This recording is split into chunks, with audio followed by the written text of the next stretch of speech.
All right, if you've been following the channel at all for any length, you know that my biggest goal or pet peeve is to solve the problems in law enforcement, and I can't do that. I don't have the knowledge and the know-how, but I do have the passion to bringing the discussions to the forefront. I keep saying, I hope to God somebody hears or listens or views my content, and they go, all right, this guy's onto something, and I, meaning you, the listener, have the smarts and the fortitude to fixing the problems out in law enforcement. We can bridge this gap. Cop culture. That's what needs to be changed. I will start bringing some incredible guests as podcast formats for this show. Like today, this is the first one I've done this. I was blessed to have Long Island Audit on a while ago, but this is going to be the first law enforcement where we're going to be talking about it. So all of you people who are like, fuck the police, sit back, shut your mouth, and maybe you'll learn something for a change when it comes down to law enforcement from the inside. Today, I asked my guest to join me because I saw what she went through in her department, and I went, fuck this. No, I have to use my platform to give this woman a voice to tell her side of the story, because I can't stand the alienation factor of what command staff, villages, cities, counties do to the men and women who choose to serve. My guest also knows I'm extremely vocal and anti-female cop, and we're going to get into all this kind of stuff. And I told her I'm going to push her. She's going to push back just as hard. But I want to have a conversation today about the inside workings from law enforcement and how you, as the public, you just have no clue what happens behind that blue wall that you either lick the boots on or you support blindly. You don't know with 90% of the stress that cops go through is caused from within their own departments. And I think that my guest today might shed some light in this. Ivana Williams is joining today, former state trooper. State trooper, is that what your title was, correct? Right. Good. State trooper. I want to open this up off the bat, and I want to hit this ground running.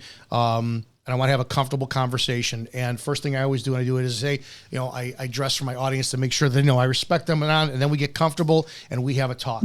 I got to do it. I got to read the article. I mean, you're in the news and you made international news, and we need to talk about the 900-pound elephant in the room. So I'm going to read it right from the dailymail.com, which is the most recent article I could find. And we're going to have a black and white discussion. Mississippi State Trooper Ivana Williams, fired for sharing video of lesbian romp with colleagues, sues her department over rampant sexual harassment. A state trooper fired for allegedly recording a lesbian romp and shared it with her workmates has filed a lawsuit claiming she was the victim of rampant and uncontrolled sexual harassment throughout her career in the force. Ivana Williams, 37, claims that the harassment started as soon as she began her training to the day that she was fired. In her suit, obtained exclusively by the Daily Mail, Williams catalogs an array of alleged harassments and discriminations she claims she suffered even before joining the Boys Club of Mississippi Highway Patrol in 2018. Among her accusations, she says that as a cadet, her instructors told her to jump up and down so male candidates could oogle at her breasts and buttocks. They also, quote, separated her from other cadets and then moaned in a sexual manner to show their approval of her appearance, she claims. I'm not going to read this whole article. You guys can read it for yourself. You're going to get the gist. Here it is. We have a woman, female cop, who gets fired for her own personal shit, and the department, which I'm sure I'm going to love hearing about this, is going to have a hand in this. I want to hear your story. I want to hear what happened. I want to hear exactly what happened. And I'm going to ask you some questions because, like I said, I don't think the public is going to realize how badly the Blue Line treats their own when they're caught in their own misgivings. So number one, welcome. Thanks for taking the time out today. And number two, we need to hear your story. Well, I appreciate it. Thank you for contacting me because I have been all over social media, and honestly, I've been on the New York Post, the Daily Mail, as you saw, Russian Times, if that's even how you say their newspaper. But it's been all over, and nobody wants to contact me because they only want to do the story on the scandal. What is headline news? Female state trooper sexually assaults other female, or whatever the story headline is. But that's where it ultimately started, is a woman lied about me. And just recently, she had two cases against me. One was a civil lawsuit for a temporary restraining order that she claimed happened in November of 2022. This is where all of it began. Okay. She filed a temporary restraining order on me in December of 2023. And I had court with her in May of 24. She didn't show up for court. That was dismissed with prejudice. And then in the meantime, she had $11 million lawsuit on me. And ultimately, I think it was that she was expecting to try to get some money out of the state. And it wasn't ever going to happen. But she sued me for $11 million. And just recently, that has also been dismissed with prejudice. So the whole thing was a woman, I'm assuming, just wanted money. I'm assuming she actually used to be a friend of mine, and I won't go into detail of every single thing that has happened, but by no means is what she tried to tell people and got all over the world is the truth. And I hope people see that, hey, she didn't show up for court the first time. The second time, it's been dismissed with prejudice. Obviously, I had no issue continuing the cases, but she didn't want to show up. She didn't want to testify. She even put her name as Jane Doe because she didn't want anybody to know who she really was. So I've been head front on this, front and center, as you would say in the military or law enforcement. And I'm not backing down from anything. So I have never hid anything about what's going on. I simply, like I've said, hey, this is what's going on in my life, and this is the steps I have to go through, but I should have never been fired. And I've told you I was telling you the truth on the first part, and I'm telling you the truth on departmental issues as well. And I'm just going to prove it in court because I had a friend of mine who's an attorney. He said, Ivana, it doesn't matter how much evidence you present to the general public, half of them will never believe you anyway. And the other half, it's none of their business. So just continue to fight and let court prove your innocence. And that's what I'm going to do. What you're going through is exactly one of the reasons why I don't want female cops anymore, is because exactly, it's not that the public doesn't care. The public is going to purposely vilify you. Now, again, I don't know what the legal status is or what you're going through. So if you can't talk about something, you can't talk about something. But you fucked yourself by getting involved in the career that's got machismo and massive sexual overtones of power. I say this all the time. My first department I worked in, my sergeant, one of my sergeants was a female, and she was assigned to desk duty up in the records because somebody had walked in on her getting drilled on the squad room table by one of the midnight crew, and she was a sergeant then. They didn't get rid of her. We had a female officer who was sleeping with two guys. I went to another department. The same thing happened there. The alleged deputy chief hired his side piece, and she caused problems, and ended up sleeping. It's not the female. As you and I texted last night talking about and I said it's the males. It's a male, sexually driven, overtoned profession that when you stick a female in there, the issues begin because guys all of a sudden take their assertion up times 10 when it's one of their coworkers. So I don't think that it's the public doesn't care. I think one of the biggest problems you're going to have and come across is jealousy. And that jealousy is going to come across in slandering you and shitting all over you and making you look like the fucking whore of the department. Again, this is why I wanted to have you on, because I know how bad the public is going to look at you, and even your sisters in blue and your brother in blue as time goes on. They're going to vilify you. Bottom line is, you fucked yourself because you're a good-looking woman who decided to get into a career that is dominated by men. I want to know, when it comes down to this, the newspaper article, and one of the things said that this was a friend of yours, said that she claims this was a civil suit she filed, correct? Right. Okay, so this is my question, is in it says that she claims that you and her had sex and she was so drunk that she was unable to consent or aware of what was going on. That's what the article said. Why were you not charged with criminal sexual assault? Exactly. And that's what I've said from the beginning. And the thing is, like, if you hurt me, I'm going to file charges, like criminal charges on you. I'm not going to go file a complaint. That's not how that works. And then on top of that, why are you going to continue to hang out with your supposed rapist? Essentially, she is charging me with rape. So you're going to hang out with your supposed rapist for the next 9-10 months, and then all of a sudden decide 13 months later, oh, I'm going to file a temporary restraining order. No, it was simply to put my name out there, and somebody probably, again, this is accusations, assumptions, whatever, that somebody probably told her, hey, you could probably get some money out of this. Well, and that's what she did. This is incredibly serious because you're a state employee. You were There's municipal, county, and state, and you were the state, and that is a person who is in influence or position of power. To give people a reference, like in Illinois, the age of consent is 18 unless you're, no, excuse me. I believe the age of consent is 17 unless you're in a position of authority. That means a grown adult could have sex with a 17-year-old provided they were not a teacher, a doctor, or law enforcement that has that position of authority over them. So that would aggravate criminal charges if anything was brought forward. So my question is, your department finds out about this. You are leveraging your position of power to rape a woman, and your own department does not go and seek the attorney general of your state to pursue criminal charges? They didn't do that? No, so actually, the woman first went to the attorney general's office and filed a complaint. I went through an investigation there. I gave him my personal cell phone. I waived my Miranda rights because I didn't do anything wrong. I know what it's like to be in law enforcement and you're trying to solve a case. And I know for me anyway, you want to get that case solved as soon as possible, help the victim and get the victim closure, right? So, hey, I didn't do anything. I told them everything. I gave them my phone, waived my rights. It was a couple months later, nothing, I never got indicted for anything. Nothing ever came about. And all of a sudden, because I guess I wasn't fired yet, that's when the female decided, you know what, I'm going to go to the news. And so she goes to the news, and she still hadn't filed a formal complaint with MHP. Not until after the news article broke and all the commentators were saying, well, it seems kind of suspicious that she waited so long. And then also, she still hasn't filed a formal complaint with the Mississippi Highway Patrol. So the next day is when she filed a formal complaint, and I went to Internal Affairs.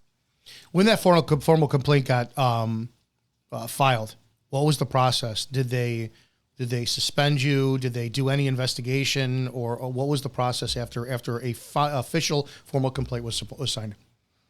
So I actually had already been called in to the commissioner's office, but we'll get into that later on because it's a little conspiracy theory and cover up, but we'll get into that some other time. For right now, when she filed a formal complaint November 15th, I immediately went into internal affairs the next business day. That would have been probably a Monday, if the 15th, I think that was like a Friday. So I went into internal affairs Monday. I was interrogated for 8 hours. They asked me all these personal questions. And again, I'm still in litigation, so I can't talk about exactly what they asked me and all that. But they never put me on admin leave. They never suspended me for anything. Didn't hear anything about it. And then all of a sudden, December 29th of last year, I was shipped off to the Mississippi Delta, 2.5 hours away from my home. And on the transfer letter, it says you have 45 days to establish a permanent residence. So I emailed them the same day I got the transfer letter, never got an email back. And we have something called the Employee Appeal Board process here in Mississippi. And you only have 7 days to file a grievance. So because they capriciously moved me, and I had to look that up when I was doing all of this, a lot of the stuff that I have done with a grievance and the Employee Appeal Board process, I have had to look up on my own and do on my own and learn about the process because I've never had to do any of it. I was there with the Mississippi Highway Patrol for 6 years and never got a write up. Never got in trouble, never got a complaint. I actually had accommodation letters for how nice I was on traffic stops. I was on their recruiting billboards, did their Troopers and Treats events that we had for the past 5 years and had 3,000 people attend. It was a huge event. So everything public relations related, I was involved in. And it's so weird how you never get complained on, never get wrote up, but then all of a sudden somebody lies and they never found any truth to her accusations either. But they shipped me off basically. And I'm not defending the administration by any means, but I'm trying to think from their perspective. And in my opinion, what they were thinking is we're going to appease the public outcry to do something. So they shipped me off in hopes that I would just quit or just go up there and buy time to, 6 months, 7 months, and then they ship me back. And I really do believe if I would have never filed a grievance, I would have still been hired and I probably would have been shipped back already. But I never got on paid admin leave, never was told why I was shipped off. 32 days after I was shipped off, 26 days after I filed a grievance, that's when they said I violated policy. and they gave me a process. Did they give you the choice, resign or we'll terminate you? I was just like you. I would have never taken the resignation offer anyway. So they never even offered me that. So And zero discipline, 6 years on, past probation, you're in a union, and they terminate we don't you. have unions. Okay. All right, there's a question too. So yeah, if you look up the grievance file process, isn't it amazing how nobody helps you and tells you what to do? Yep. What was the internal turmoil like during that process? I mean, I do want to talk to people. I want to go a little bit off track and talk about what it did to you. My partner, who I was up on midnights with, had told me that he used to have to pull over on the side of the road and throw up every morning before, or night before we came to our shift. And I'm like, you're full of shit, dude. What are you talking about? And when we wound up going through what we went through, I started to notice every day when I hit a certain intersection that was 5 minutes from the PD, my stomach would just start to bubble, and I would have explosive diarrhea every fucking beginning of my shift from the stress that I got that was going on in my department. What you were going through from that first time being hauled in? No discipline. You got a great career in front of you. You play the game, you play by the rules, but all of a sudden now you're under their microscope. What did it feel like? What did it do to you? What did it do to your family? Well, I had so much going on that I really couldn't sit there and cry it out per se. And besides, I'm the type of person that crying's not going to do anything. Yeah, will I cry over? Have I cried over all of this? Absolutely, multiple times. But it's one of those things like I cry it out and move on because crying never helps anything. And so when I was shipped off, it was December 29th, and I had until January 2nd to be in the Mississippi Delta. I had to pack my bags for a couple days. I have my kids, I have 4 kids, and I have them every other week. So luckily, the week that I was about to go into to be shipped off, I didn't have the kids. So I was calling senators that I knew. I was calling my Senate Pro Tem. I was calling everybody I knew saying, hey, this is what has happened. It is embarrassment, but I didn't do it. And I have been shipped off, and all I do is want to be back home with my kids. I was making $2,400 a month, like after taxes and all that, bringing home that. I had to pay a mortgage, car note, utilities, and then now they're wanting me to pay rent in the Mississippi Delta and gas going back and forth. I added it all up, and I probably would have only been able to come home maybe every other weekend, cost me extra $200 a month. I would have been in the hole, basically. And then not only just financially, but I would have only been able to see my kids twice a month. So, I had to tell my husband what was going on. I had to find a place to go. I basically crashed at somebody's house. It was an empty house in like a very uh, rural area and not the best area by any means. I couldn't bring my kids. I would not feel safe bringing my kids up there, but crashed there for a week.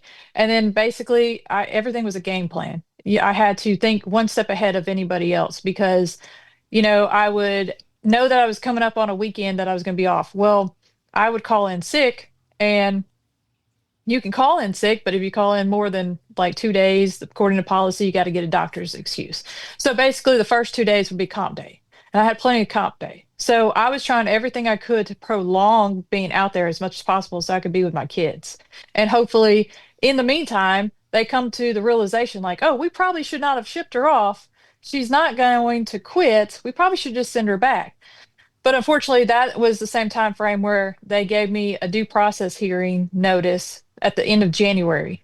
So I had a hearing February 9th, and within one business day, they fired me. I want to reiterate this. I want to come back to this for a second. You got fired for somebody's word with no investigation, meaning that it's like if this is the danger of the world we're at today on the civilian side.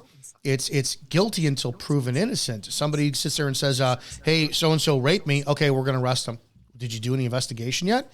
If what this woman is claiming, you aggravatedly raped her. I need to say that to express how serious this is and point out you were not criminally investigated or charged, which shows that it's all a bunch of fucking bullshit. It's all bullshit. To me, this sounds like some woman has a falling out, jealous of you, wants money, and then all of a sudden can see how she makes that, can make a dime off of you. Hell hath no fury like a woman scorned. I don't know if she's married, but all of a sudden, what, did her husband want you or something? You don't have to answer that. I want to know how it got back to your department without you giving up anything for the case going on. But we said that videotape made it around the department, which I don't know why anybody would ever acknowledge that, because that would get them in hot water. How did that unfold? There has never been any videotape. That was one of the lies, and one of the lies told. And I don't know, and I'm not definitely not sticking up for her, but I'm trying to logically think of everything from all different viewpoints. And I'm I don't know. I think she was going around telling people, and so that's where the rumor started. And that's because there's a truth to every single rumor. You just got to find out what the truth is. And so, who knows? She might legit think that that video was around the department. There's no video around the department. And my argument to that whole thing, which I already know there's no video, but if there was a video, where is it? Why has nobody seen it? Why were they not able to find it? They did a witch hunt to try to find this video. They have yet to find it.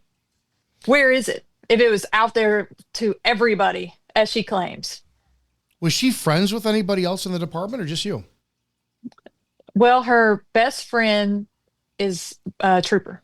Or wait, sorry. Her best friend's husband is a trooper. So he could have been getting inside stuff. He could have been sleeping with her too. If you're in, I've said this publicly. I'm in the lifestyle. I've been for 20 years. And it always used to blow me away when cops get so high and mighty and shit. And I'm like, you're getting high and mighty. Didn't I see you and your wife at a fucking swingers party and you were giving ecstasy to some fucking girl you guys brought and you're a fucking cop? I've seen sergeants do it. I've seen fucking more than one cop at places, and it blows me away, the hypocrisy. That's what makes my stomach sicker than shit. When it comes to your department, I think there's more to this story. I think is it command staff? Did you shun a sergeant or a lieutenant or a commander that you didn't know about? And all of a sudden he said, I got to find a way to get Williams. Got to get rid of her. Is that something that happened? Because there's always something deeper. When you go back, we had the story a couple of years ago of the woman who was at the department who was jocking like 6 guys on duty, and everybody vilified her. Everybody made a meme out of her. And I'm going, yep. What about the fucking guys she was screwing? Nobody's going to talk about them. How many of them were married? How many of them made her promises for shit? How many of them looked the other way on stuff that they did at the job? You never vilify the men on this. It's always the women. And even though I'm anti-female cop, this is the biggest fucking disgrace that they do to you guys, and it needs to be exposed. Do you think it was anything internal that you walk in and you look more like a fucking, I don't know, a diva that belongs somewhere else than behind uniform, and people get jealous and they got to get rid of you because you're a problem? I think the problem was the entire time, and this is just their way out, because I had a female state trooper before she retired with 40 years. She told me, she said, Ivana, there's a lot of attractive women out there, but there's not a lot of attractive women in uniform, especially not a state trooper. There's only 8 female state troopers in the entire state of Mississippi out of 520 men. And I'm the only 6 foot tall blonde. So she said that you're going to get the attention like the quarterback. They already don't want you on the football team, but not only are you on the football team, but you're getting the attention as the quarterback. So there's always going to be a problem. And I think I just got too much attention as the years developed, because I was getting more and more dominant on social media. I was gaining more followers. I had almost a show wanting to be done about me and my organization I started. So it was one of those, oh no, we can't let her have that. I believe you on every fucking second. Everything you're saying, no other people are going to listen, are going to go, oh, she's huffing her own feather shit. No, I believe you 100%. Before Live PD came out, I was approached by a man in Chicago area who went to my chief, and they actually set up a concept of Live PD for our department. And back when Facebook was really big, it was Mike the Cop, Officer Daniels, Tommy Norman, and myself were the bigger ones on Facebook. And next thing you know, it's like 2015, and we're getting asked to speak all over the place. And I kept hearing from my commanders, you have to get off social media. Chief Oh is yeah. complaining in your shit all the time. They created an Izzo policy on me, which was no more doing shit in your squad car. You can't represent yourself. You can never even have a t-shirt on that says police on it, identifying yourself. So what you're saying is 100% accurate. I get it. I did go through your social media a little bit. You're not like typical female cops out there. I didn't see any lingerie pictures. I didn't see any bikini photos out there. It seems like you actually take yourself seriously. I want to pivot a little bit. I want to come back to solutions, but I didn't see anything on your social media that looked like you were seeking attention. You've got a very tame social media. You got a substantially large TikTok. Your Instagram is growing. What was the problem? Because it's not like your Officer Ashley Smith, where you got your Anavar tits out all over the place for your bikini contest. And it's not like all these others out there who are nonstop bikini and flash and smile. I didn't see a million selfies in uniform. What was their problem with your social media? Well, I did have some bikini pictures. You must not found them. If I didn't find them, that's my point. Yeah. That's my point. You had some. Most females out there today seem to want to be a cop, to leverage that to build their social media. I didn't get that vibe from you. So it's like, I want to know what their problem was, because it doesn't seem like you're an attention whore. Well, that's what they thought. I even had a lieutenant colonel tell me, he's like, Ivana, you're a trooper. You should not be on social media. And I was like, well, Colonel, do you know what I do? Do you know why I'm on social media? He's like, well, it looks to me like you're trying to get attention. And he's like, I don't mean to be rude. I was like, no, no, I'll let you talk and then I'll talk. And so he continued to say that anybody that does selfies it's not a man's man. It's not a woman's woman. It's somebody who's seeking attention. And I told him after he finished talking, I was like, well, let me tell you, Colonel, I don't make a whole lot, not with the Highway Patrol. I love my job. I do it because I love it, not for the money. But at the same time, I would like to succeed in life and do better than I am. And so I have a business that I try to advertise. So yes, I'll take a selfie because that gets attention. And then once that gets the algorithm up where people are actually viewing my page, then I'll post a gun that I just Cerakoted. And then I'll do another selfie. I'll just continue that routine because that's how it works to get more followers, because more followers equal more clients and more business. But he didn't understand that because he just said I needed attention and that's all I was doing it for. And that's a damn shame. And I used to have a problem with it until you realize that this is here to stay. I just covered content of Sheriff Mark Lamb and Grady Judd. They are podium attention whores. Lamb canceled again on me for a podcast, and I was going to address the issue with him, but this is where we're at right now. It started out with Sheriff David Clark was an attention whore. All of us are to some degree. God knows I'm a huge attention whore. All of us are, but it's the intent behind it. I want to pivot for 1 second. I do want to talk about your business as I pull this up. Talk about this. This is Ivana Williams Armory. While everyone's looking at the website here, give us a rundown of what this is. So I actually started about 15 years ago Cerakoting cups. Like before Yeti started Cerakoting their cups, I would do that. And then they started doing their cups, so then I started doing designs on the cups. And it got further and further, and I finally did my own gun. And I posted on social media, and somebody wanted their gun done, and so forth and so on, until I ran out of room at my shed in my backyard. So then I needed to open a store. And so I ended up opening a store and starting to sell guns because you have to have your federal firearms license in order to Cerakote a gun. So I was like, well, I might as well just sell some while I'm at it too. And so this is the first year open at this location, but I've been open a total of 2 years, brick and mortar store.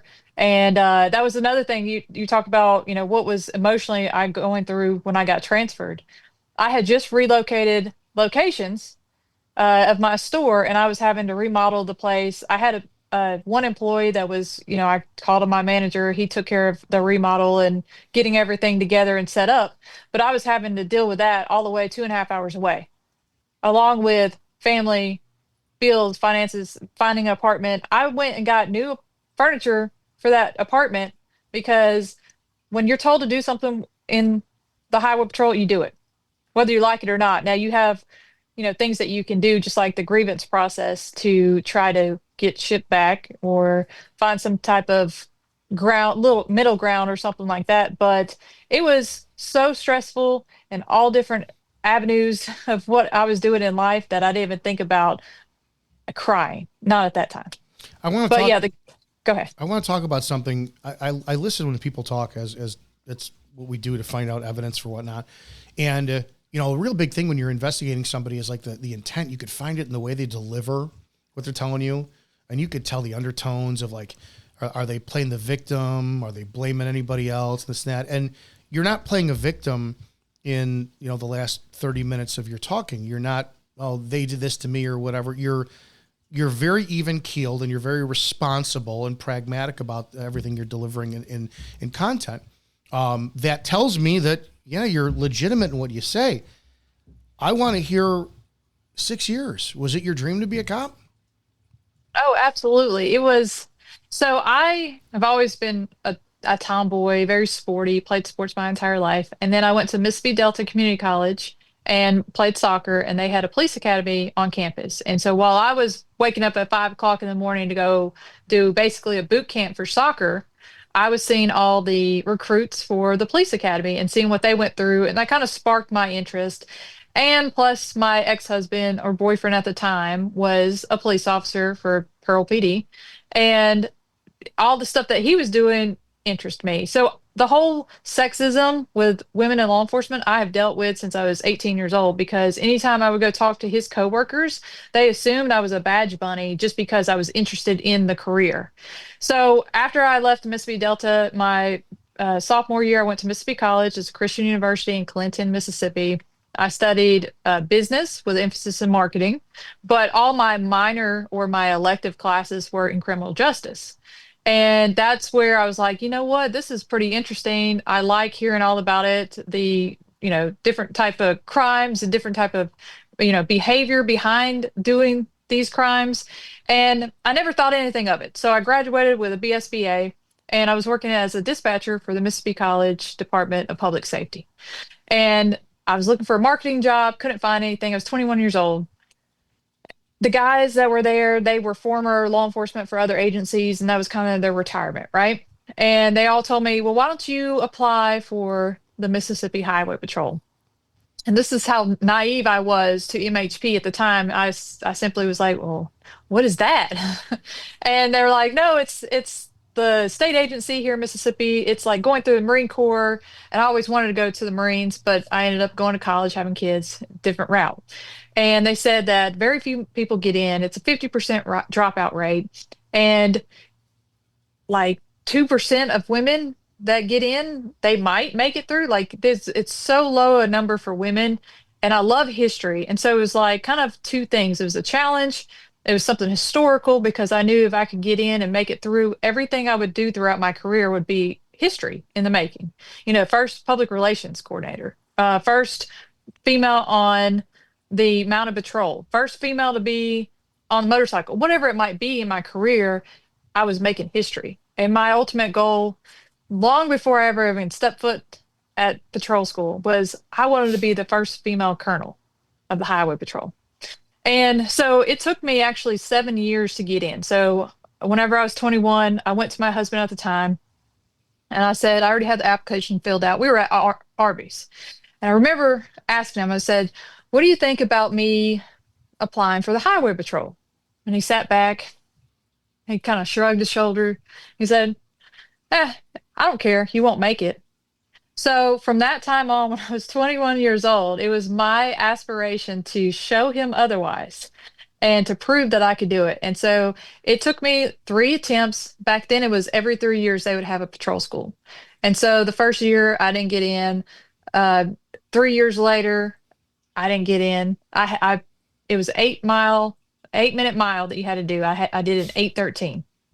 And I just had a baby, so I had a 3 month old at home, and lost 20 pounds and got from like a 15-minute mile to 8 minutes and 13-second mile all within 3 months because that's what I wanted. So I didn't get in. And in the meantime of each attempt to get in, I would go work for a local agency. And I have 4 kids. So every time I would go into agency, it always seemed like I ended up pregnant. I kind of think it was my ex-husband's way of like kind of keeping me home, but who knows? So in that time, there's one time I sat out for about 3 years because I had 3 boys at home. And instead of going to work for a local agency, I would have been spending so much money just putting the kids in daycare. It would have been cheaper just to stay at home. So that's what I did. But in that meantime, I'm not somebody who's just going to sit by. So I actually ended up getting my master's degree in Homeland Security. And all of that was to better my resume to become a state trooper. So everything I've done was to get to the Highway Patrol. And I finally made it in when I was 29. And it was 6 months or 19 weeks to go through. I graduated 5 days before I turned 30. And I was with the Highway Patrol for the past 6 years. No issue.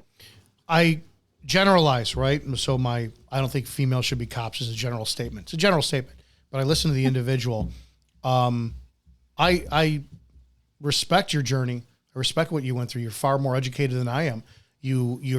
I got lucky from the day that I filled out my application to the day I got hired was 4 weeks, first time. And I know what other people went through, just like yourself, to get through this struggle. I want to hear, what did they take from you? What does this mean, what they did to you? From after everything that you did, everything you just told everyone, what did they do and what did they take from you? So to be honest, I think you were the first person to ever ask me that. And if you would have asked me this back in February, they took my soul, they took my heart, everything, right? But now that I've seen everything that has gone on and that I can survive, and what the Highway Patrol did in patrol school is taught me to survive, taught me to keep on fighting when I didn't think I had it in me. And that's what I've been doing since day one. I was knocked down for a couple weeks, didn't know what direction I'm going to go into, a single mother of 4 kids and no income coming in. And not only that, there's something else that I'm not going to talk about right now, but they tried to intimidate me and hurt me in other aspects too. You fight with a state agency, they're going to fight back. So, like I said, one day I'll get into all of that, but I'm going to wait for the right time whenever that comes. But they didn't take anything from me other than financial heartache, or they took my dream job from me, but they gave me, I don't want to give them any credit to anything, but they gave me the ability to see that I'm stronger than I thought I was, and I can survive, and I will survive, because they threw some money at me trying to hope that I would snatch it up for a settlement. And I said no, because they probably were like, oh, she's going to take this. She doesn't have a job. She's broke. It's Christmas time. She's definitely going to take this. But you see, the thing is, I've been struggling this whole time. What's a few more months, few more years? Talk about that mindset for a second. I was single. I had no children. So when they said it's going to be years fight, I had the arbitration. I was union president. So when they said resign or I'll fire you, I went, go ahead, fire me, because I knew it was a federal whistleblower lawsuit that I was protected under. But I also had the arbitration in my back pocket. I had options. I lost everything. Girl I did at the time, it was too much stress, had to leave. Lost my home, had to go back with family, and I bit the bullet. But no one else suffered when I went through that. When you're going through this and you have kids, I want to hear about the tenacity and the mindset. Why not settle? Why are you fighting? Why would you fight through that? You need to talk about that and tell what the fire and the drive that you have to not take the scraps that they're offering. Well, it's the whole thing that, you don't take temporary pleasure for something that's going to ultimately hurt you down the road. Like I do my nails. Yeah, and yes, I do my nails sometimes. But doing your nails, even though it's nice to get out and, have somebody kind of pedicure or I don't even know what the word is. Yeah, you do pedicure, manicure, but treat you nice, right? And they're over here massaging your hands and stuff like that, right? That's awesome. But in reality, they are damaging your nails. Doing your nails is not good for you. It thins it, damages it, it causes it to crack. So even though that temporary pleasure is nice, ultimately down the road, it causes more of a grief. So me taking that temporary settlement, hey, that'd be nice right now, but ultimately I knew I would regret it if I didn't continue the fight. Did you ever stop to think, I've seen this too many times. It's very odd in my area where I was a cop. I think I can count on less than 10 fingers how many men I've known in the last 20 years who've been allowed to retire. Most people, they get fired, they quit, they just do whatever. But I always wondered, shit, if I had done 30 years and I left, that the title, it would be Officer Dominick Izzo. Officer would be part of my name. I look back and I go, man, what happened to me was a blessing because I don't have to be 60 years old and then all of a sudden wondering what my identity is now. Did you ever think that this was kind of a blessing to where you're still you? You did not get lost in the title, and that became your sole identity, even though you loved it. It was your profession. It was your passion. But by them taking it away from you, returned you more to being you instead of Officer or Trooper Williams. Does that make sense what I'm asking? Oh yeah, it definitely does. And a lot of people, I think there should be some type of transition time frame for people who are going to retire because so many people, and not really highway patrol for whatever reason, but a lot of law enforcement in general, whenever they retire, they end up committing suicide because that is their identity as being a police officer, a sheriff's deputy, a trooper. They don't know anything else because that's all they knew. They woke up to being told what to do, and now they're retired. They don't have anything to do because they never did anything throughout their career because it's all about the career. It was, hey, there's a hurricane coming. You need to pack your bags. And it was, yes, sir, and you do it. And they don't realize that this is, even though it's very militaristic and yeah, it's your job, but ultimately it is a job. It is not your life. You are there to give them the best of your ability at the time you're at work. However, off duty is you are off duty. You need to go learn how to do something else, enjoy some other passions and hobbies. And I will say at the beginning, whenever I did get terminated, that was difficult. That was, what do I do now? And I had to make myself get up in the morning because if I didn't have my kids, to get up and put them on the bus and stuff like that, it was, what am I getting up for? And I just realized something that I had to do in patrol school is make your bed, right?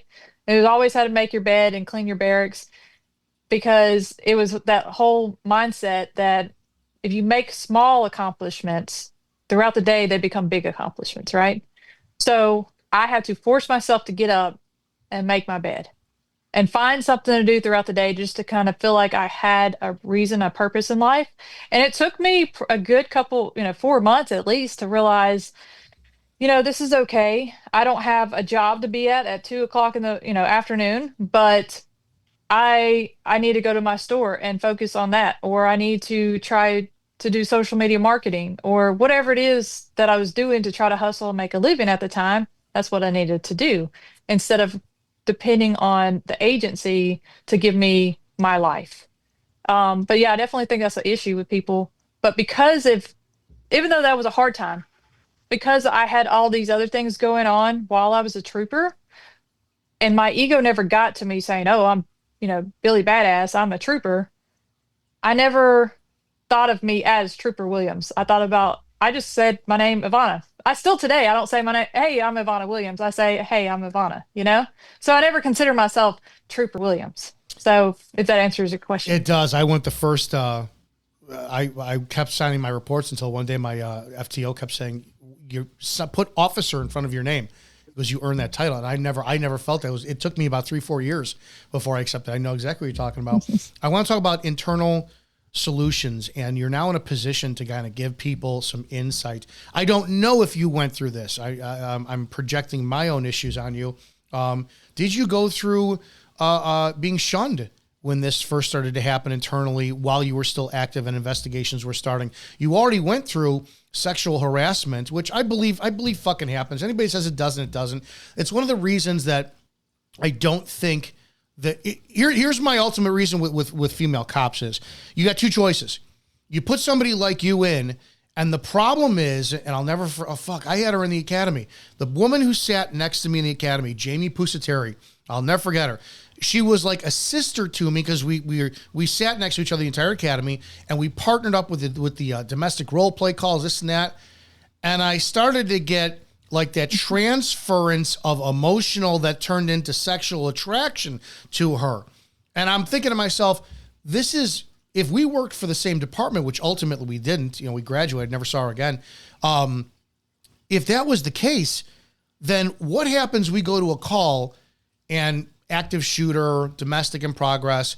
I'll be more worried about my partner because there's that intimate level of connection there. And that is going to distract me from my job. That's one of the biggest problems that I have. There was a New York cop who beat the shit out of a subject that they were taking into custody, that all they had to do was armbar and put him in cuffs, but he was wailing on him because that subject punched his female partner. So the cop was punishing him for what he did to his partner. The other option is you hire a useless, fat, out of shape pig who's unattractive. Then what do? Now you have somebody who can't do the job. So you as a female have a massive conundrum going in to this profession. You're damned if you do, damned if you don't. I want to hear about what was the sexual harassment like? And then as you go forward, what can you speak on to other women that are going to get in the field regardless? They're going to hear me say women shouldn't be cops. They're going to say, fuck him. I'm going to go anyways. But what do they need to know? Talk about your experience on this subject. Well, it's something that I actually used to, I honestly feel like I addressed it wrong with the female population when they would ask, what it's like to be a female, because originally I had said, grow a pair, basically, right? If a man touches you on your shoulder or whatever, the difference between it being inappropriate and not. Stop trying to tell people that they're sexually assaulting you or sexually harassing you for some petty ass shit. Okay. I'm just going to go ahead and say it. But in reality, if you look at any other profession, well, actually a lot of professions, if you work with men and women, they're all going to have sexual harassment cases. Every profession is. But if you are a professional, it doesn't matter what profession you are in, they're not going to cross that boundary. Especially, you don't talk about sex at work. Why? Because what does that have to do with work? But I would tell the women, like, stop being petty with stuff. And in reality, now that I look back at it, that's the wrong type of story to tell them, because I grew to normalize it. And then I was trying to teach them to be okay with it. And I didn't even realize I was doing that. It's not normal for people to try to grope you. It's not normal for people to, want to hook up or whatever. That's inappropriate. It's normal for people to ask for that, but not in a work environment. Work is work, private is private. There's a difference. If you want to fraternize with a coworker, do it off duty. That's nobody's business. That's your time off duty. Don't do it at work. And I came to be so used to it that my boundary was so low, as long as they didn't touch me, I was okay with it. It was once they touched me, that was crossing the line. And it shouldn't be like that, because you as a man should be professional, and so shall I. I don't need to be touching you inappropriately. I don't need to be asking you, what do you look like without clothes on, things like that. So I was teaching these young women wrong. And now that I've looked back at it, I see that it was wrong of how I was teaching them. But I just know that it still goes to the same concept, especially with you saying women don't need to be in law enforcement, because a lot of them do say, oh, he touched my shoulder and that's sexual harassment. No, stop ruining these people's careers just because you're trying to get some money. You put yourself in a position of majority men in that environment. So yes, I stand to the same story I was telling these women. Like, you kind of have to be a little bit okay with being around men and, doing certain aspects with the job. If you're going climbing over a fence and they need to push you over, if they touch your butt to push you over, it was part of the job. It was not a sexual harassment, environment or experience. And so you got to have to be able to differentiate it. And a lot of women don't. They either, oh, he touched me and oh, I'm going to cry rape, or they don't say anything. So we need to, as women in law enforcement, realize that there is a middle ground that we can all meet and be comfortable around men, and men can be comfortable around us. And because ultimately this is right now their work environment, and we have come into it. So we need to have middle ground. What's the department going to say about you? Because they're going to try to cover their ass like crazy. And I went through something similar to this. When what they did was they suspended me for 3 weeks with pay. And I said this, I found this out later on. I do not know how it is state to state or what the law is, but I was told later on that, and my commander went through this first because he was involved in the lawsuit with me. They suspended him for a month without pay. And then afterwards he comes back and they gave him an option, resign or we're going to fire you. And he resigned, went to another department. He's happy now. He's got a great career. But he found out that 4 weeks off without pay, that was the punishment, and they lied to him, meaning that he already served his time off, no pay for 4 weeks. So if he came back, they couldn't do anything to him. They got me with pay, so I knew my head was on the chopping block. But during that time, they padded the complaints on me, and I brought this up in a deposition to where one of the complaints on me, which was filed in September of 2016, was sexual harassment against an officer. And that's all it was. It was a filed complaint. There was no letter that said they ever brought it to my attention. Now, I was suspended in November and then fired in December. So between September and my termination, there was never, well, we brought this to his attention. In the deposition, I asked, I want to know why there's a letter of sexual harassment in my file, but I was never disciplined on it. There was never a write-up. There was never suspension, anything else. And they refused to answer. But in other words, they made it up to cover up what the accusations from the female officer were going on. And I said all that in this deposition. What's your department going to say about you? How many times are they going to say that you were walking out of the fitness center in your halter top, or you were busting balls and cracking jokes, and you were making provocative comments that could be misconstrued as shit? How bad are they going to watch this and cover their ass by victim shaming you instead of owning up their own shit? Oh, 100%. They're going to come up with anything they can, but I think it's probably going to be more on the aspects of, oh, she's just a attention seeker. And so I've been told, and I don't mind if they know it, I've been told that they were gathering all my social media posts and all that to try to go to court and say she's just an attention seeker. And this is all this is she's just seeking attention from these men and seeking attention, claiming sexual harassment, when in reality, that's not the truth. She's just trying to get attention. So I already know that that's what they had planned to do. I'm sure that they'll still continue to plan on doing it. And I mean, even I've had attorney friends that have told me they're going to make you look like the most horrible person in the world. How are you going to address it? Just like you said. And the issue is, I never gave any of these men my number, gave them. They worked with me, so we had to have each other's number anyway. I never offered them to come over. They asked to come over, which they never did. But everything what has happened, they asked for. I never went to them with anything. They came to me. I am ultimately I know it's going to sound crazy, but I'm ultimately a very shy person. I do not like, I'm on social media to get paid and to make money on a business, but ultimately, I don't talk to anybody. I don't like reach out to anybody. If I'm at an event, I let them come to me and approach me and I'll talk, but I'm not going to go after anybody. And that's the same situation my entire life. And especially with this is I never went to them. They came to me, and I'm always in uniform, full head to toe uniform with a vest and all that. So it's not like they can say, well, you were wearing anything inappropriate and promiscuous, just like you said, walking around the gym. And if I was at the gym, I'm probably going to wear, sweatshirt, like pants. I'm not that type of girl that's going to be in like some tank top working at the gym. Like I've got 4 kids. I can't pull that off. And if I could, I still wouldn't do it because that's not how you can work out in that. I'm an actual athlete. I'm an actual person that likes to work out. There's no way these girls who are at the gym in spandex, tops and bottoms are able to actually work out. They're just there trying to get some people looking. But anyway, that's off the subject, I know, but I know how they're going to make me look. And the thing is, they've already made me look like that. This whole entire time has already been all about me, and it has never mentioned any of the guys. All these articles about me, does it ever talk about any of the men? No. Doesn't ever say their name. It only says my name.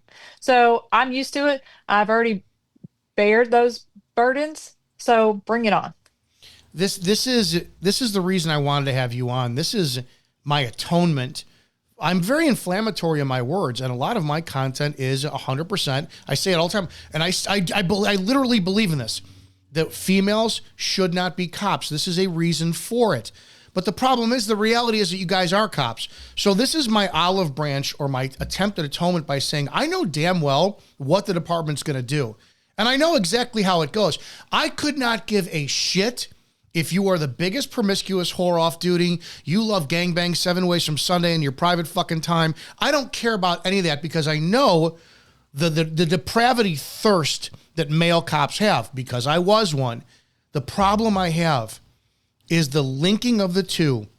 If they're going to turn around and not take accountability, and like you said, there's been no male named in anything. They did zero criminal investigation. By all rights, you should be criminally charged as a rapist who leveraged her authority. There should be aggravated circumstances. But if that never happened, that says everything.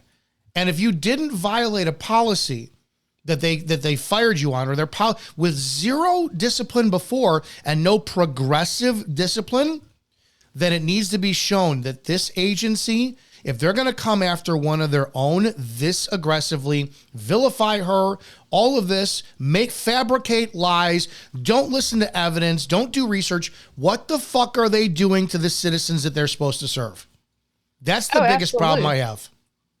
Yeah. Oh, I agree. And the thing is, a lot of citizens think that the cop, fuck the police, right? They hate the cops. Well, it's not the cops that are doing it. It's the administration that is putting pressure on them, like, hey, write tickets, get a DUI, be the DUI 100 club. I want to go see all these troopers and all these law enforcement officers who are a part of the DUI 100 club. In case nobody knows, you try to do 100 drunks within a year, and you got a little pin on you, and you're part of the DUI 100 club. But in reality, these troopers, officers out here that do that and are part of that, I want to see the conviction rate, because they're so eager to be a part of that club. They're not thinking about the totality of what they are actually doing to the citizens. And that's the problem. A lot of people think that, oh, I've only had 6 years on with the highway patrol. Yeah, but I had law enforcement before. And I also think outside the box. I think with my mind versus somebody telling me, oh, you got to go write 100 tickets and one DUI, because that's the norm. It was five tickets a day keeps the master sergeant away. And what they wanted us to do is have 100 tickets a month and lock up one drunk, which ultimately is not that difficult, right? But the problem is tickets that we're writing, they shouldn't be law in the first place. We have legislatures out here that are making laws for seatbelt tickets whenever it's only one person that's an adult inside the vehicle, and they're not going to hurt anybody else but themselves. Again, government overreach all day long. I'm not going to give somebody a ticket for being the only adult in a vehicle just because I know I can give them a ticket. It's bullshit. I fucking hate you right now because it's like everything you're saying is right, and you're going to make me change I'm going to make an exception for you for a female cop. Fucking, you're 100% right. I got that from Sheriff Richard Mack when I met him, the president of the Constitutional Sheriffs and Peace Officer Association, and I started to look at a majority of these traffic citations that we're issuing are unconstitutional. And when we pull them over and we say, hey, dude, you just did 45 and a 25 over there. Keep it slow, would you? We did our jobs. And yes, what you just said, the totality of the circumstances bleeding down to ruining the citizen's life. Okay, you think, see, this is why you ultimately got fired. If this is legitimately how you think and you expressed it this way, you weren't a yes, sir, trooper. You weren't. And they want to get rid because they want the mindless drones out there as revenue generators. And I don't know about you, but the most I ever wrote in a year was 40 for DUIs. But how many cops do we know that are closet drunks and habitually drink and drive like crazy because they had badge and that professional courtesy? I want to plug your business again really quickly. I'm pulling it up. If anybody wants to help you or work with you, how can they wind up connecting with you and patroning your business? So I have a gun store. It's called Ivana Williams Armory, and you can go to ivanawilliamsarmory.com. I actually have a donate button if you would like to help with attorney fees and all of that. But if you don't like to just give out money, because I don't like asking for it anyway, then you can buy something from my store. Or if you want to reach out to me and email me, call me even. And if you have a business and you want to do some social media marketing, I'm a hustler. I am going to make a living off of what, I can get in. I much rather make a living off of social media marketing than have to go to McDonald's and worry about who is watching my kids. So if I can do something from home and take care of my kids and that provides for me and my family, then that's what I want to do. And I'd much rather have your business than you donate. But if you don't want to buy anything, you don't have a business, and you just want to donate, then I have that option too. Talk about, I like closing things out with solutions, right? Because we bitch about problems all the time. I want to hear your passion for the profession. Give me some things that need to change for the better in law enforcement, from the experience you have, from what you've seen. If somebody said that they want to be a cop tomorrow, I want to hear the advice that you would tell them, male or female, what they need to do for personal accountability, and what you think collectively the profession of law enforcement needs to do to change as we go in the next decade. There's so much that needs to be changed. Honestly, the whole justice reform, I see that progressing very quickly over the next 10, 15 years because it's always been a cycle. Like I did a lot of history, or a lot of research on the history of law enforcement, how it started in Pennsylvania, and it was citizens on patrol. And it was mainly to help with the local community and have somebody from that area that recognizes their problems, and they would basically be the citizen on patrol in that area. And it's developed into more of a militaristic, and then it goes back to community policing, and then now it's almost militaristic again. It's all in a cycle, but it really needs to be changed from the top down, meaning these laws that were created in 1970 have not passed, are outdated and antiquated and need to be changed. You got in Germany, you have the Autobahn. You can go as fast as you want, but they don't have fatalities all the time, do they? Whenever somebody is speeding, it's not the mere speed that causes them to wreck and die. It's, their tire blows, The lane somebody change. darts out in front of them, lane change. Yeah, There's Germany did a anything. study. Germany did a study that said the number one reason for motor vehicle accidents and traffic jams is lane changing. They said if people would just stay in their lanes, the amount of crashes and fatalities would drastically decrease.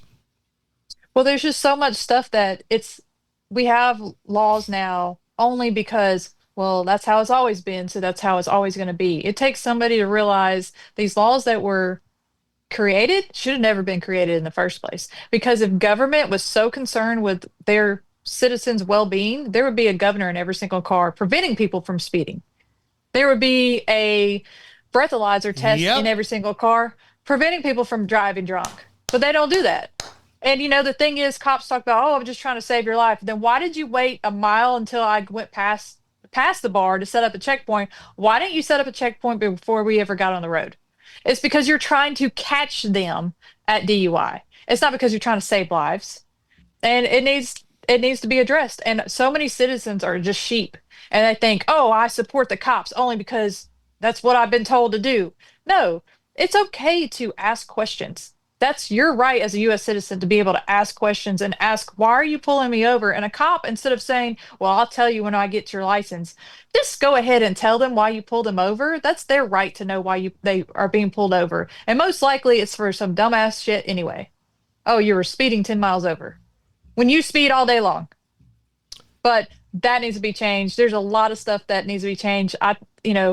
Legislatures stop making laws just because a constituent calls you and says, "Oh, my baby died because somebody was speeding." No, your baby died because it was God's timing to send your baby home. And I hate to sound like mean about that, but that's the reality of it. Stop making laws to make people pay more money when they're already broke in the first place, and now you're making them pay for another tag.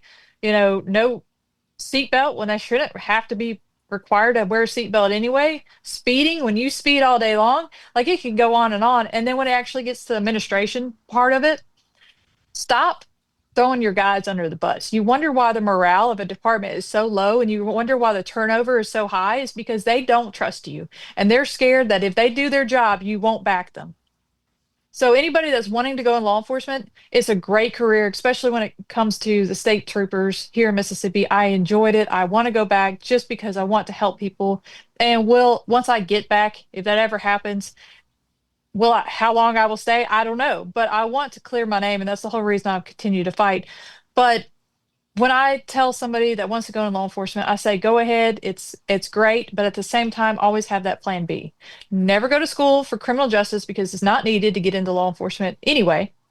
Go to school for something else because you don't want all your eggs in one basket in case something like this happens. So I hope that answered all your questions. You've been watching my fucking stuff or something before you do this podcast?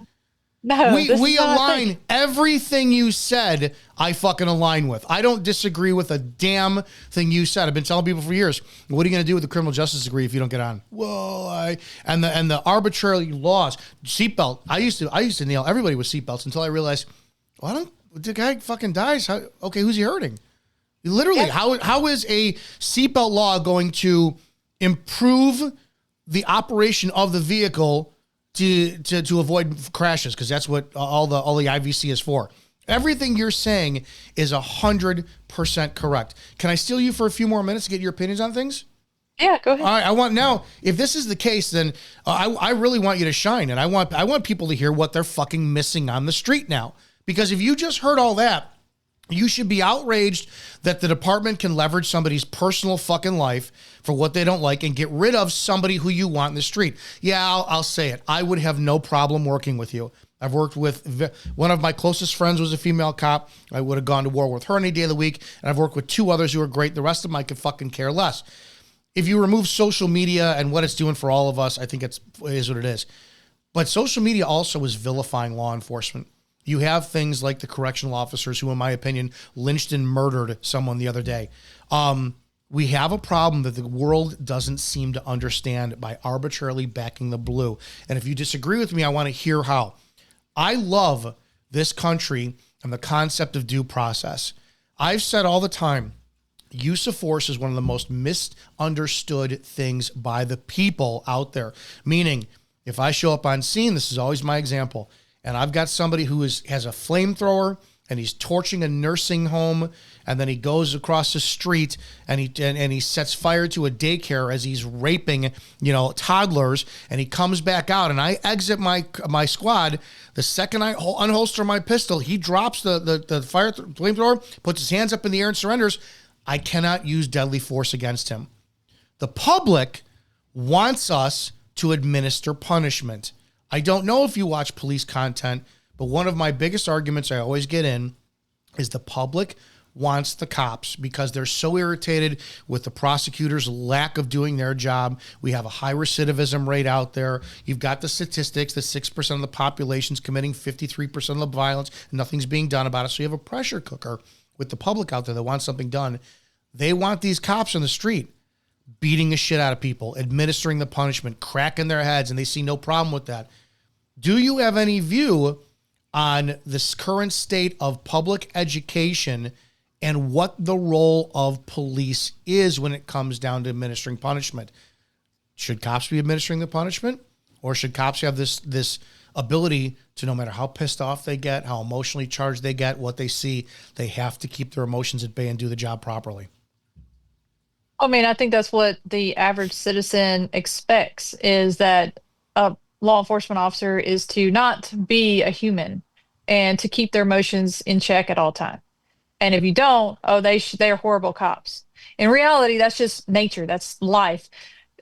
Me personally, I think it goes all back to ego. And I think a lot of issues that law enforcement have is they can't let their ego go. Whenever somebody runs from you, I'm going to chase them until the wheels fall off. And whenever I get them, I'm going to beat the brakes off of them because they ran from me. Who cares? They ran from you. Like, is this your state? Did you pay for these roads? Stop chasing people whenever you have their driver's license or tag or whatever it might be. Now, I believe in chases when it comes to it's the totality of it. Somebody that's in the car has a child in there, or maybe not a child in there, but that they just committed 3 murders. There's no tag on the car. It's a stolen vehicle. Just all these different things. You're on an open, free road. Things like that. Yeah, go ahead and chase them. But you know what? You got all their information. They stole a pack of gum from the local gas station. They are going through a school zone. Let them go and get them later, because the totality of the circumstances outweighs, like the risk of it outweighs the totality of it. So, but I think a lot of people, whenever it comes to chases, a lot of citizens like, no chase. Well, no, you can't do that either. It's not black and white. There's always gray area. And so sometimes, yes, it requires to chase them, and sometimes it doesn't. If you can avoid a chase, avoid a chase. But once again, there's so much technology out there that could stop a car like that instead of doing these chases. But our governor, our commissioner, people like that, they much rather have a higher paying salary than get equipment that these law enforcement officers need. And ultimately, whenever somebody does die, we're just going to blame the officers anyway. So what's it to me? You know, I think that citizens expect us to be perfect in every aspect. They say, well, we're never really off duty, but then when we do something that's pertaining to our job and try to stop somebody off duty and it maybe they end up dying from the incident. I'm talking about the suspect, right? Say there's a shooting at Walmart and an officer that's off duty, they go and act, but then the suspect dies. All of a sudden, the general public is like, well, he shouldn't have even done any of that. But then if he wouldn't have acted off duty, oh, he gets in trouble for that too. So it's basically you're damned if you do, damned if you don't by the general public. Yeah, I don't want know if I answered. you did answer the question. You answered and this is why I'm trying to give you more time because I want people to see and hear what you have to say. And this is a turn of events for me. This is I wanted to showcase what you're going through, and I don't agree with it. But now we see what your department sacrificed on purpose. I'm not going to lie to you. You were a threat to the command staff. Your mentality is what we need in law enforcement. That is proper policing. That's the higher standard that I keep talking about that we all said in the academy, oh, I hold myself to a higher standard, but we don't.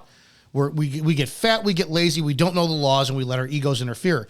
Everything you just said, it was exactly what it's supposed to be. So to be honest, your command staff found a reason to get rid of you because you were going to climb the ranks.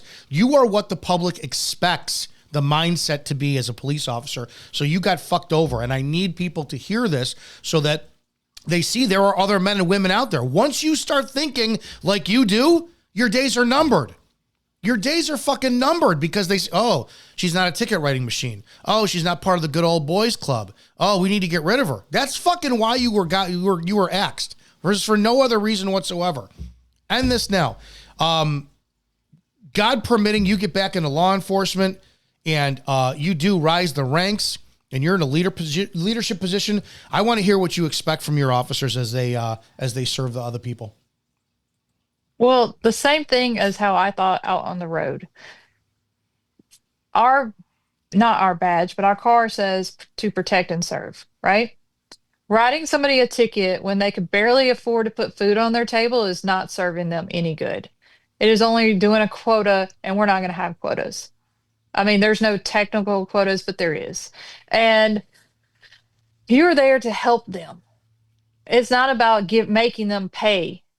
It is, hey, you know what? It is the law for them to have insurance. It is the law for them to have a new tag or a license or whatever. But whenever I was working the Mississippi Delta, I will say that it taught me something that I already knew, but at the same time, it was an eye opener for even a broader scope. In Mississippi, we don't have a driver services everywhere, and we have a very poor state. So when you're in the Mississippi Delta, it's 2 hours away from a driver services place. So you're making this person take off of work if they have a job, put gas on their car that could be $50, $100, depending on, they got to go there 2 hours, 2 hours back. So take off of work, pay gas to go there, and get paid to get their driver's license, all whenever they're just trying to go to the local co-op and make a living and go back home. So it's a lot different from being in a city area where I'm at now. And, my local driver services is 5 miles down the road. It's not a big deal. But for these people in the Delta that live in shacks, literally live in shacks, and you want me to go give them a ticket because they couldn't afford the $25 driver's license and the $50 to $100 gas to go to and from to get their license. You want me to give them a fine, so now they have to still go get their license. You're fining them. They're going to have to go to court, pay court costs and whatever the fine is, and then still go get gas, going there and back. And now they got to pay for gas to go to the courthouse to go through all of this. All because what? They don't have their license? What does having their license to do with anything of how they drive? And these tent laws, like you're passing tent laws. When has anybody ever died because of tent? Nobody. It's only a law that was passed so they would have probable cause to pull over somebody that is ultimately you're profiling and you think they're a thug and they got some marijuana in the car. which they probably do. After you've been in law enforcement long enough, you know who has meth, you know who is a cokehead, you know who is smokes marijuana based on their car. Like you have seen it so much, you can profile them. But the problem is, it goes back to marijuana, just like prohibition.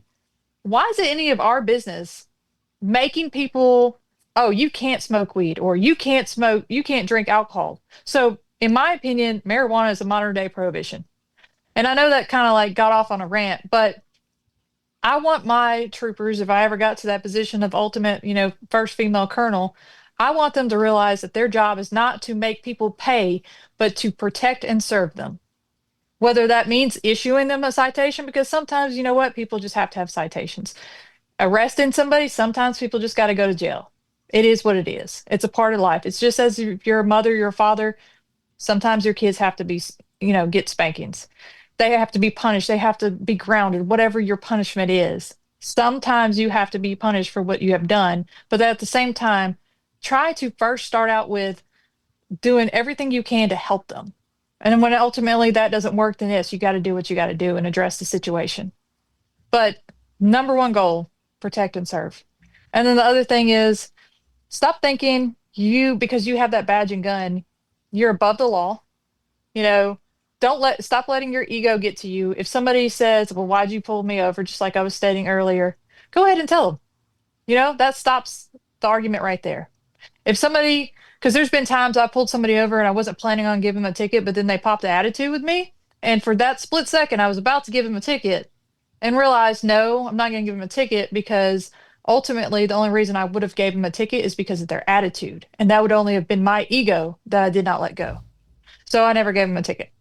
And sometimes I was going to give them a ticket and it just didn't work out. My printer of my car didn't work or something like that. But I think that's God's way of saying this wasn't the one that you needed to give a ticket to. And just realize that, have fun, enjoy it, protect citizens of Mississippi and the ones going through it. But at the same time, that's what you do. You protect and serve, not write them a ticket and make them go to jail. Do everything you can to help them before hurting them, if that makes sense. Other cops need to hear what you said. They don't hear it because of the way I say it. I'm loud and I'm offensive. You just, like the citation thing, writing for an attitude. I get in arguments all the time with people. If you base your issuance of a traffic citation on somebody's attitudes or words, that's a First Amendment violation. You're doing it because of their free speech. Well, I'm gonna correct their behavior. That's not your job. That's what the court's job is to do. Your job is to document the behavior that you saw on the street, send them to court, or let them go on a verbal warning. You just said exactly how the mindset is. I'm telling you, from my personal experience, you were fired from your police department, your state agency, because your mindset is not of a drone revenue generator. You are exactly what I expect as a cop. I get people all the time. I say all cops are bad. And it's like original sin, what the Catholics believe. You're born into the world, it's original sin. Well, if the system is bad and you willingly chose to go in it, that means you're bad, but your job is to improve yourself as time goes on. I say that we need to, professional sports, Olympic sports, top sales, it's like everybody needs to be at the highest level of their game except for when it comes to cops. We don't have that level of demanding on them to have their standards raised. You naturally or organically in a conversation acknowledge every single thing that I demand from police officers be. You were fired because you were a threat to your fucking agency. That's the only reason you were fired, and they found something very easy to get you on. Ivana Williams Armory is where you can connect and support. You're on social media all over the place. You have a TikTok, you have an Instagram, you have a YouTube. I would love to get you on for another conversation and a follow-up. Anything you ever need from us over here on this, we'll 100% support you. Again, it's always the generalization, then there's the exceptions to the rule. I'll fucking publicly admit it and have egg all over my face. You are a massive exception to the rule of the mentality of female police officers that I can't fucking stand. Everything that came out of your mouth was what I expect every police officer to have as a standard, and you fucking did it. It's unbelievable. Best of luck in your journey. I hope to have you back on, and I hope everybody watching this, finds value. You need to be out. If you're in Mississippi, you need to be outraged beyond belief that this woman was fired. You need to start picking up the phone and making calls. I'm going to tell you firsthand from experience. You have drones on your streets, and you know it. You know the people that are going to sit there and issue a bullshit citation. They're going to cuff you, crank them up too tight, bounce your head off the squad car, do shit that they shouldn't do. And here's somebody who should be in a leadership position, pressure testing, molding, and demanding more of the cops on your street, and your command staff got rid of them. If you're in Mississippi, you need to pick up the phone and you need to call your congressman. You need to make this, you need to go as far up, call your governor, and you need to demand that this woman be reinstated. I can't believe I'm fucking saying it, but it is what it is. So there you go. Guys, I'm dead serious. Make those phone calls, and there you go. Don't forget to join us every Wednesday night live, 9 p.m. Eastern. If you guys have anything to say about this, put it in the comment section. Support this woman. Let's get her back on duty, and let's change cop culture. I think more men and women like this are the key to changing cop culture for the better. See you Wednesday night, 9 p.m. Eastern, live, guys, and be safe out there.